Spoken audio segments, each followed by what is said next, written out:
ನಮಸ್ಕಾರ. ಆಹಾರ, ಆರೋಗ್ಯ, ಅಧ್ಯಾತ್ಮ ಈ ಸಂಸ್ಕಾರದ ಬೆಳಕಿಗೆ ತಮ್ಮೆಲ್ಲರಿಗೂ ಸ್ವಾಗತ, ಸುಸ್ವಾಗತ.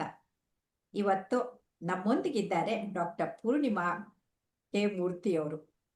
ಅವರು consultant, Prajna Kuteera, unique Ayurvedic Panchakarma rejuvenation centre, Abhijna international academy, ಅದಲ್ಲದೆ ಆಯುರ್ವೇದಿಕ್ ಯೋಗ ಸೆಂಟರು, ಆಮೇಲೆ medical superintendent of Kaveri Ayurvedic college.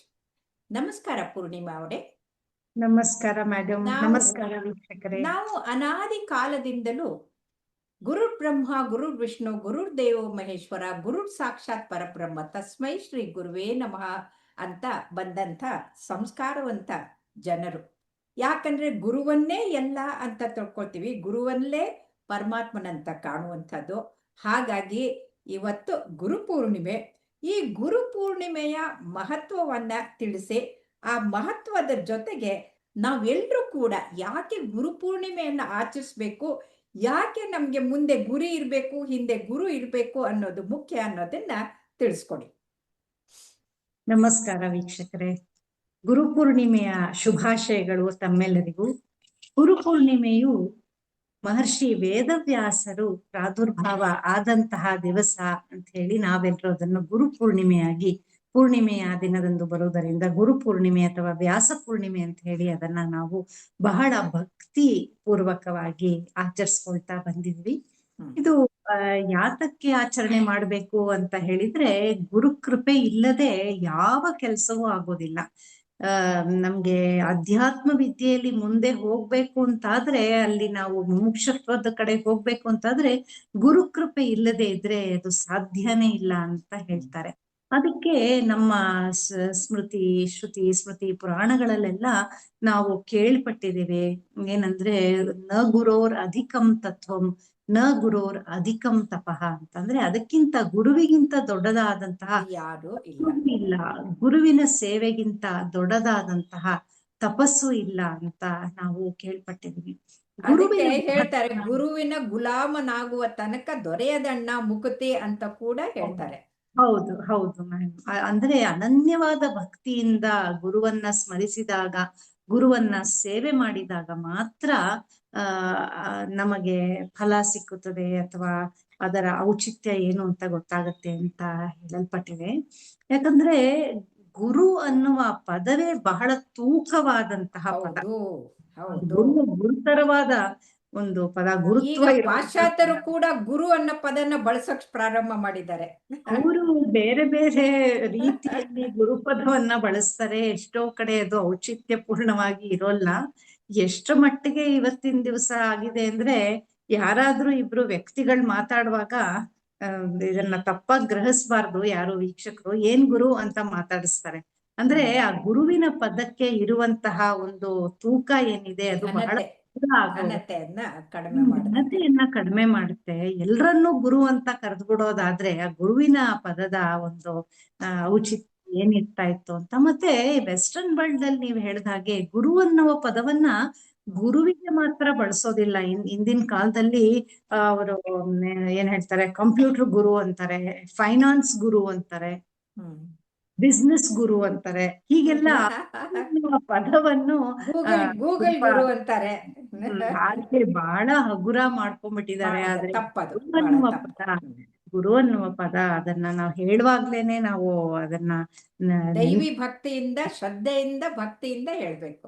ಯಾಕೆ ಅಂತ ಹೇಳಿದ್ರೆ, ಗುರು ಗೀತೆಯಲ್ಲಿ ಇದರ ಒಂದು ಗುರು ಅನ್ನುವ ಪದಕ್ಕೆ ಅರ್ಥವನ್ನ ಹೇಳ್ತಾರೆ. ಗುರು ಅನ್ನುವ ಪದದಲ್ಲಿ 2 ಅಕ್ಷರಗಳಿದೆ, ಗು ಮತ್ತು ರು. ಇದರಲ್ಲಿ ಗುಕಾರೋ ಅಂಧಕಾರಶ್ಚ ಋಕಾರ ಸನ್ನಿವರ್ತಕ ಅಂತ. ಅಂದ್ರೆ ಗುಕಾರದಲ್ಲಿ ಅದರ ಅರ್ಥ ಅಂಧಕಾರವನ್ನು ಅನ್ನುವ ಅರ್ಥ. ಋಕಾರವು ತನ್ನಿವರ್ತಕ, ಆ ಅಂಧಕಾರವನ್ನು ತೊಡೆದು ಮಾಡುವಂತದ್ದು. ಒಂದು ವಸ್ತು, ಒಂದು ವ್ಯಕ್ತಿ, ಒಂದು ಯಾವುದೇ ಒಂದು ನಮ್ಮ ಪ್ರಕೃತಿಯಲ್ಲಿರುವಂತಹ ವಸ್ತುವನ್ನು ನಾವು ಗುರು ಅಂತ ನಾವು ಪರಿಗಣಿಸ್ಬೇಕಾಗತ್ತೆ. ಹಾಗೆ ನೋಡಿದ್ರೆ ಎಷ್ಟು ಪ್ರಪಂಚದಲ್ಲಿರುವ ನಮ್ಮ ಕಣ್ಣಿಗೆ ಕಾಣುವ ಎಷ್ಟೋ ವಸ್ತುಗಳು ನಮಗೆ ವಿದ್ಯೆಯನ್ನ ಕಲಿಸ್ತವೆ. ಅವೆಲ್ಲವನ್ನೂ ನಾವು ಗುರು ಅನ್ನುವ ಒಂದು ಇದ್ರಲ್ಲೇ ನೋಡ್ಬೇಕು. ಅದು ಪ್ರಾಣಿ ಪಕ್ಷಿಗಳೇ ಇರ್ಬೋದು, ಪ್ರಕೃತಿಯೇ ಪ್ರಕೃತಿಯಲ್ಲೇ ಇರ್ಬೋದು. ಗುರು ಅಂತ ನಾನು ಒಂದು ಅಂಕಣ ಬರ್ದಿದ್ದೆ. ಹೌದು. ಎಲ್ಲಾ ಪ್ರಾಣಿ ಪಕ್ಷಿಗಳಿಂದ ಕೂಡ ನಾವು ಕಲಿಯುವಂತ ಪಾಠ ಇದೆ. ಹೌದು. ಈ ಆಮೇಲೆ ಭೂಮಿ ತಾಯಿ. ಗುರು ದತ್ತಾತ್ರೇಯ ಇದ್ದವರು 28 ಗುರುಗಳು, ಅವರೆಲ್ಲ ಪ್ರಕೃತಿಯಿಂದ ಪಡೆದಂತ ಹೌದು ಗುರುಗಳು. ಯಾವ ಒಬ್ಬ ಹೌದು ಹೌದು ವ್ಯಕ್ತಿ ಹೌದು ಇರ್ಲಿಲ್ಲ ಅವ್ರಿಗೆ. ನಿಜ. ಹೌದು. ಆದಿಗುರು ಶಿವ, ಹ್ಮ್ ಸಪ್ತರ್ಷಿಗಳು, ದಕ್ಷಿಣಾಮೂರ್ತಿ, ಹೀಗೆ ನೀವು ಹ್ಮ್ ಗುರು ಪರಂಪರೆಯನ್ನ ತೆಗೆದುಕೊಂಡು ಬಂದ್ರೆ ಅದು ಹೌದು. ಇಂದಿನವರೆಗೂ ಗುರುಗಳು ಯಾವ್ಯಾರನ್ನ ನಾವು ಗುರು ಅಂತ ಹೇಳಿ ಆ ಪೂಜ್ಯ ಭಾವನೆಯಿಂದ ನೋಡ್ತೀವಿ, ಅವರೆಲ್ಲರಿಗೂ ಅದು ಅಪ್ಲೈ ಆಗ್ತಾ ಹೋಗುತ್ತೆ. ನೀವು ಸರಿಯಾಗಿ ಹೇಳಿದ್ರಿ. ಯಾಕಂದ್ರೆ ಶಿವ ಆದಿಗುರು, ಆದಿಯೋಗಿ. ಅವನು ಈ ಶಿವ ಅಷ್ಟಾಂಗ ಯೋಗವನ್ನ ಕಲಿಸ್ಕೊಟ್ಟಿದ್ದ ದಿನ ಕೂಡ ಇದೆ. ಹೌದು ಅದು ಹೌದು ಸಪ್ತರ್ಷಿಗೆ ಕಲಿಸ್ಕೊಟ್ಟಿದ್ದು.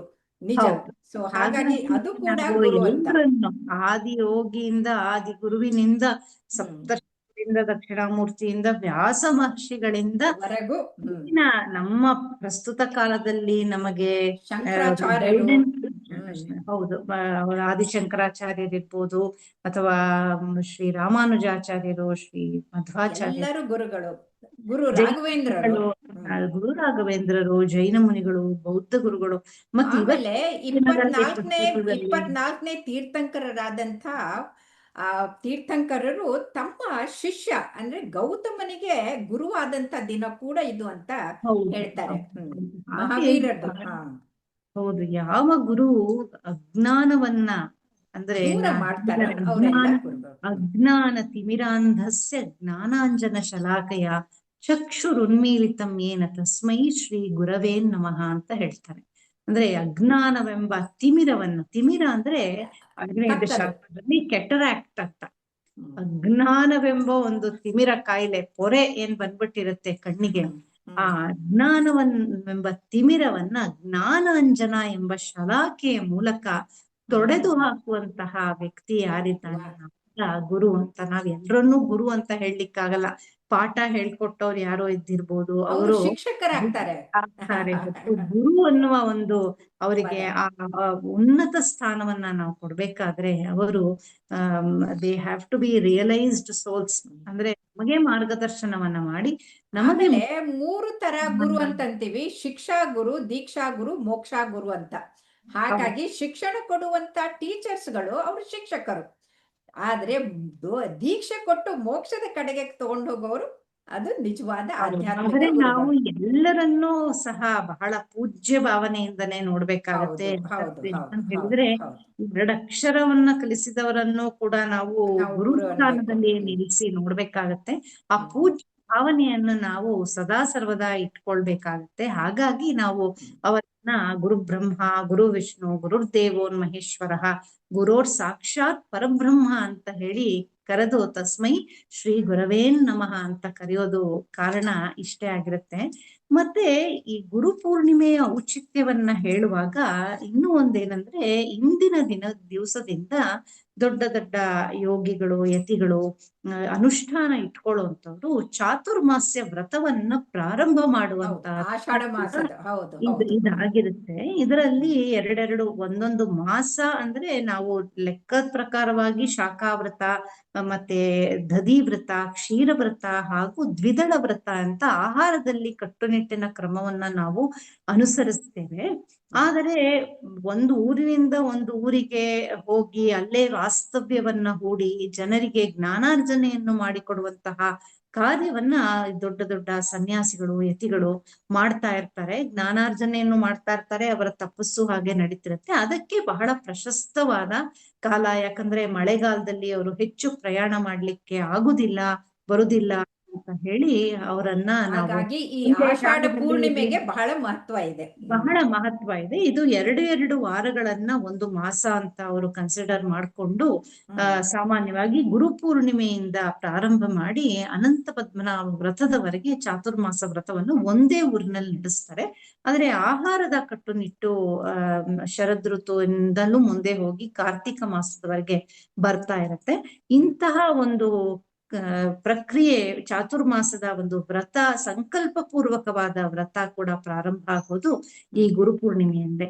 ಇಂದಿನ ದಿವಸ ನಾವು ಏನ್ ಮಾಡ್ಬೇಕು ಅಂತ ಹೇಳಿದ್ರೆ, ಗುರುಪೂರ್ಣಿಮೆಯ ದಿವಸದಂದು ನಮಗೆ ದಾರಿ ತೋರಿಸಿದಂತಹ ಗುರುಗಳನ್ನ ಅನನ್ಯ ಭಕ್ತಿ ಭಾವದಿಂದ ನಾವು ಸ್ಮರಿಸಿಕೊಳ್ಳಬೇಕು, ಅವರ ಸೇವೆಯನ್ನು ಮಾಡಬೇಕು, ಅವರು ಹೇಳಿಕೊಟ್ಟಂತಹ ದಾರಿಯಲ್ಲಿ ನಡೆಯುವ ಪ್ರಯತ್ನವನ್ನ ಮಾಡಬೇಕು, ಜಪತಪ ಧ್ಯಾನಾದಿಗಳನ್ನು ಮಾಡಿ ಈ ದಿವಸದ ಒಂದು ಔಚಿತ್ಯ ಏನಿದೆ, ಅದರ ಪ್ರಾಮುಖ್ಯತೆ ಏನಿದೆ, ಅದನ್ನ ನಾವು ಮಾಡ್ಕೊಡ್ಬೇಕು, ಅದನ್ನ ಸರಿಪಡಿಸ್ಕೊಡ್ಬೇಕು.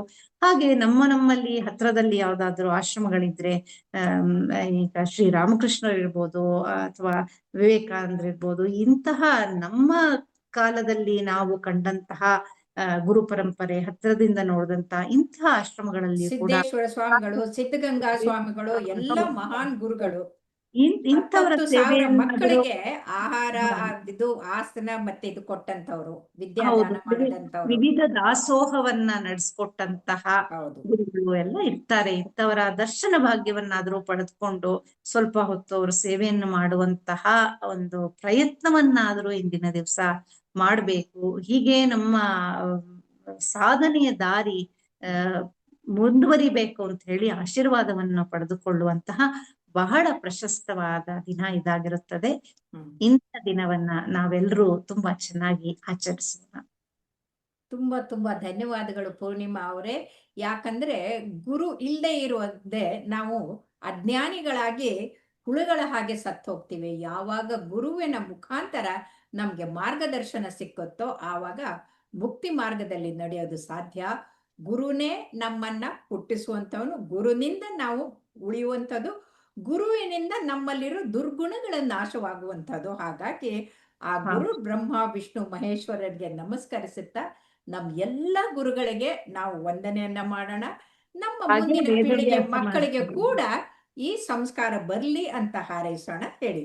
ಹಾಗೆ ವೇದವ್ಯಾಸ ಮಹರ್ಷಿಗಳು ಪ್ರಾದುರ್ಭಾವ ಆದಂತ ದಿವಸ ಇದಾದ್ರಿಂದ 4 ವೇದಗಳನ್ನ ಅವರು ನಮಗೆ ಕೊಟ್ಟಂತ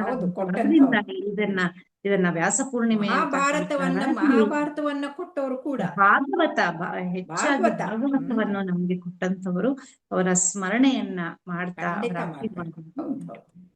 ಮಹಾಗುರು, ಗುರುಗಳ ಗುರು ಅವರು. ನಮಸ್ಕಾರ, ಧನ್ಯವಾದಗಳು.